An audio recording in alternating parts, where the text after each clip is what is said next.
From Copenhagen to Paris to Ottawa, world leaders are responding to scary times, but check out two very different approaches. We are not at war with Islam. No religion is responsible for terrorism. People are responsible for violence and terrorism. And now, how Stephen Harper portrays it. Our government has never hesitated to call jihadi terrorism what it is, or whether they're in their basement or whether they're in a mosque. And it's not just his tone on terror. The Prime Minister also created controversy with his comments about wearing a niqab during citizenship ceremonies. It is offensive that someone would hide their identity at the very moment where they are committing to join the Canadian family. Both approaches have been criticized. Obama called blind to a terrorist threat, and Harper accused of fear-mongering. It was irresponsible of the Prime Minister to throw the mosques into his comments. It was a form of Islamophobia. The RCMP have been told to be careful with this kind of language too. That terms like jihadism succeed only in conflating terrorism with mainstream Islam, casting all Muslims as terrorists or potential terrorists. To talk about this, I'm joined by our panelists. Tasha Carradine is a columnist with the National Post and iPolitics. John Moore is a talk radio host in Toronto. And Ihsan Gardi is our guest panelist tonight. He's the executive director of the National Council of Canadian Muslims. So let's save talking about the comments about the niqab for just a moment and talk about the different tone of Obama and Harper. John, what do you think? Who's taking the right tone? Well, it's a tough choice, and I wouldn't say I fall in the middle. I do favor Obama's interpretation of things. I find the Prime Minister is being inflammatory, and he's resorting to something that we often hear in talk radio, which is that it's always 1938. It's always the Nazis. We always have to go to war against something.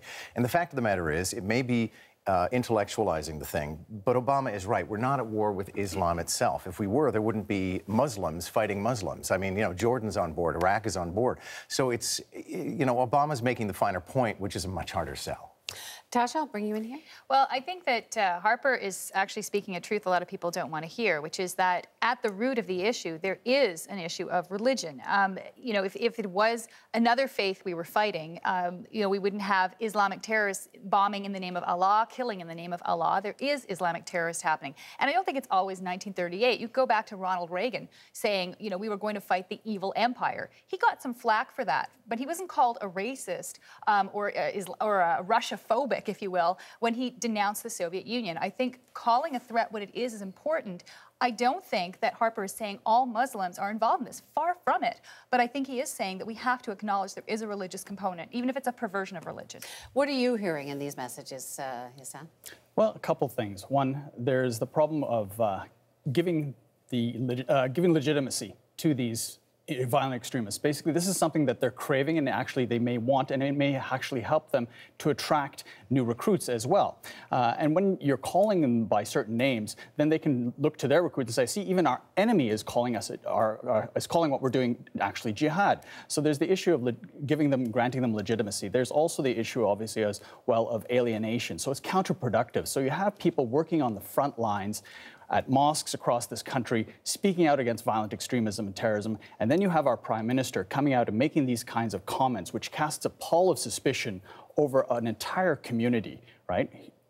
Around the world, 1.6 billion, here in Canada, 1 million, based on the actions of a few individuals or a group, right? And in the same way that we don't say that, for example, the actions of the KKK are representative of Christianity, and I think most people would agree that they don't speak on behalf of Christians, in a similar manner, the actions of ISIS and violent extremists certainly don't speak on behalf of the broad majority of Muslims who have categorically and unequivocally on numerous occasions come out and condemn this. There's sort of I mean, the Prime Minister has a double-barreled shotgun, and he's using the same position as Republicans in the United States, which is not only to say this is Islamic, we are at war against Islamism, but also to suggest that anybody, such as myself or Ihsan, who doesn't agree is somehow against their country. Or as Rudy Giuliani said this way, Barack Obama doesn't love his country. And that becomes a patriotic litmus test that I find really quite noxious. And as Al Franken once said, you know, the people like Giuliani love their country the way an 8-year-old loves his mommy. I mean, it's an irrational, overly defensive constantly aggressive posture. I don't think, though, that Harper's saying you don't love your country so much as he's saying the values of Western civilization writ large, or Western countries, democracies, are being attacked by people whose fundamentalist beliefs, which are rooted not only in religion, because the thing with militant Islam is that it is not simply faith, it is ideology. It is much ideologically as communism or Nazism. But the point is, but the point is this, it is an ideological fight in the sense that people are seeking a different way of life, disagreeing with the way of life. Tasha, one of the concerns that I have here is that it's also potentially leading to a confirmation bias. If you ask people whether they're doing something in the name of their faith, they're obviously going to be saying yes. But again, if you speak to the broader society, the broader group of Muslims around the world, they have, as I said, categorically condemned what ISIS stands for. I want to move this ahead into the other comments that created a bit of a stir in the last week or so, which was the niqab comment, saying that that's offensive at a Canadian citizenship ceremony. I mean, Tasha, is that going too far for you? Actually, no. As a woman, I am offended, honestly, when I do see a woman who is veiled. It causes a reaction in me as a woman and someone who believes in charter values of equality to see that. I understand the woman in the particular case that it is her choice, and for many women it might be their choice. But in a country such as ours, where we have fought extremely hard for values where women and men are equal, to me, covering your face, it's not like wearing a turban. It's not like wearing a kippah. It is a denial of personal identity. And I think at the moment of citizenship, the Prime Minister is trying to say that this is not, at this particular moment is most important to affirm your identity when you are choosing your new country. How does that make you feel, that she thinks that the niqab's offensive? I can understand that feeling, and you know what? Many Muslims, actually many Canadian Muslims are uncomfortable with the niqab.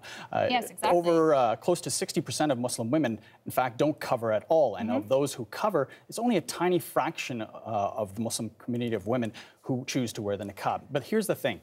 Yes, equality is a charter right, but so is freedom of religion. And our courts have long since established that provided that a person's belief has a nexus in religion and it doesn't, the practice of which doesn't harm somebody else, they should be free to manifest that practice. The question, though, well, I was just going to say, though, the issue of whether it is a religious belief and rooted in religion is also questioned within the Muslim community. Like you said, many do not feel it is necessary. But again, the Supreme Court has said it's not for the government to be the determiner, arbiter of what is or is not religious. What did you think of those comments about the niqab being offensive?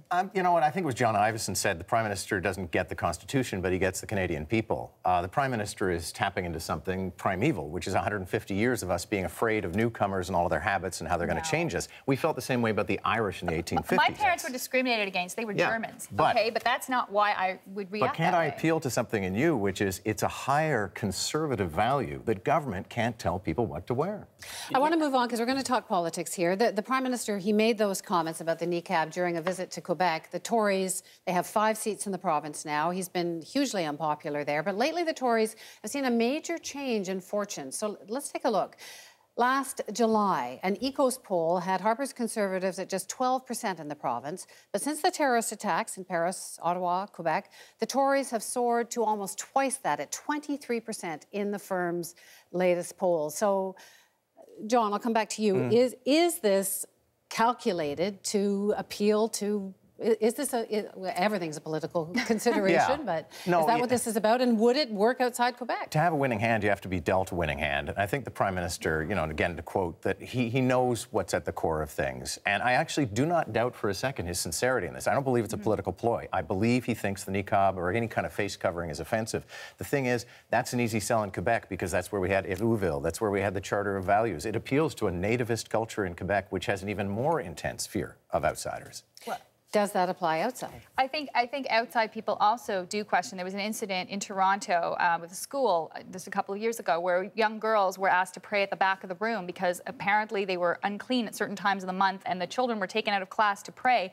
And this caused a great stir, and I'm sure you probably even discussed that on your radio program. So it's not just in Quebec where incidents do happen and people question how... But is this a political calculation? It is, as the opposition is saying, is it pandering? I agree. I don't think it's pandering, but I do agree it has political currency, no question. I would say that it's certainly, I would disagree. I would think that it is pandering. It's clearly a populist ploy aimed at pure electioneering calculus and not based on principle or practicality. Again, if you're talking about the niqab and the citizenship ceremony, there have been numerous opportunities and options available for people who are wearing niqab to be heard saying the oath, whether it's having an FM mic attached to them or having a citizenship So you don't think official it's stand real? beside them. Well, they The can, opposition to it. Well, this is just this is part of the problem, that there's the objections to it have been based on the fact that people find it offensive. Well, people find cartoons offensive. They find speech offensive, and we have limitations on speech, including hate speech. But here we have clothing, and you have the right to be offensive with clothing. I agree that the law right now, there is no question you have the right to wear a niqab at the citizenship share. There was nothing in the law that prevents you from doing so. I think what Harper was trying to say, and where I think resonates with a lot of Canadians, is the sense of values and the sense of accepting your country. And you're right, there has been prejudice against newcomers for a very long time, but there's also been a willingness of newcomers to accept values of the country they are going to. And I think that intersection, people do not see that. Last quick point, John. Yeah, I mean, I'll say I'm not here. a fan of niqabs. I'm not a fan of burqas, but I'm a fan of government getting out of our faces. And I don't wear in Canadian values. Does it say you must show your face? Where in Canada, it's a question of... Tony's never even looked each other in the face. No, Don, it's not a question of where does it say you must show your face. It's a question of saying that the face in Western culture is personhood. So are you afraid of a backlash here, Yasan, or where? Well, I have a lot of confidence in our fellow Canadians that they'll see this for what it is and that they will move beyond it and past it. And I mean, we have to look at the bigger, broader picture here. Obviously, the Prime Minister can't campaign on the economy, which is it's still limping along. The dollar is weakening. The oil prices are down. So this is a natural go-to, a very easy go-to. It appeals to a lot of people. I understand people are uncomfortable with it, and it's a very popular appeal. But that doesn't make it right, and doesn't make it something that we should be doing. Our leaders should be leading and not stoking fear. This debate is not over, but we are out of time. I can see you holding your breath there, Tasha. But the anti-terrorism bill is working its way through Parliament. There'll be more of this. Thanks so much for being with us tonight. Okay. Thank you.